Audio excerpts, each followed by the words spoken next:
Hello students, worksheet number 32 Hindi उपसर्ग है आज का विषय। कक्षा 8 की बच्चों, हिंदी भाषा में शब्दों की रचना कई प्रकार से की जाती है। इन्हीं में से एक विधि है शब्दों के आरंभ या अंत में कुछ शब्दांश जोड़कर नए शब्द बनाना। इस तरह से प्राप्त नए शब्द के अर्थ में नवीनता देखी जा सकती है। जैसे हार शब्द में अ प्र वी जोड़ने पर हमें क्रमश, अगर हम आ जोड़ते हैं हार में तो आहार मिल जाता है। अगर हम प्र जोड़ेंगे तो प्रहार मिल जाएगा।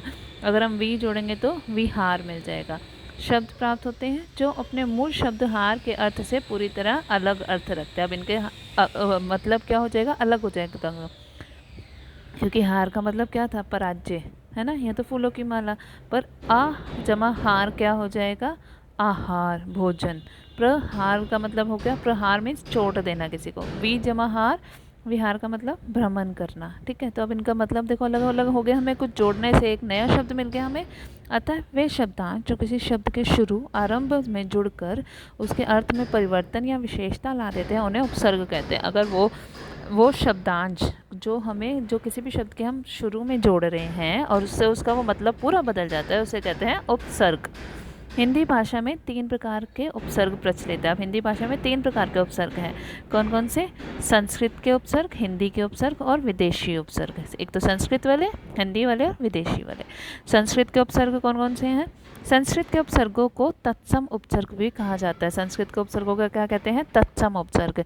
ये उपसर्ग प्राय उन शब्दों के साथ जुड़ते हैं जो संस्कृत भाषा से हिंदी में आए हैं। जो संस्कृत भाषा के शब्द हैं वो हम हिंदी लैंग्वेज में यूज़ करते हैं, हिंदी में यूज़ करते हैं, उनके आगे ये शब्द जुड़ते हैं।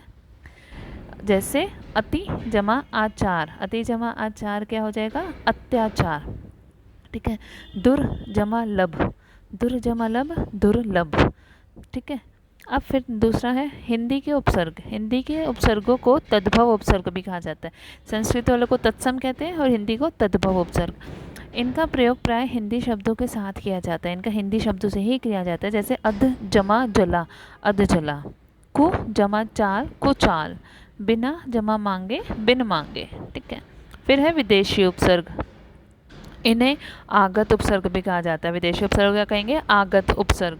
विदेशी उपसर्गों में अरबी, फारसी और अंग्रेजी के उपसर्गों का प्रयोग विदेशी भाषा के शब्दों के साथ किया जाता है। अब विदेशी उपसर्गों का हम किस में करते हैं? जो अरबी, फारसी और अंग्रेजी के उपसर्गों में शब्दों से किया करते हैं। ठीक है। इस प्रकार के शब्द भी हिंदी में प्रयोग किए जाते हैं। जैसे ला जमा इलाज, ला इलाज। हम जमा सफ़र, हम सफ़र। हर जमा दम, हर दम।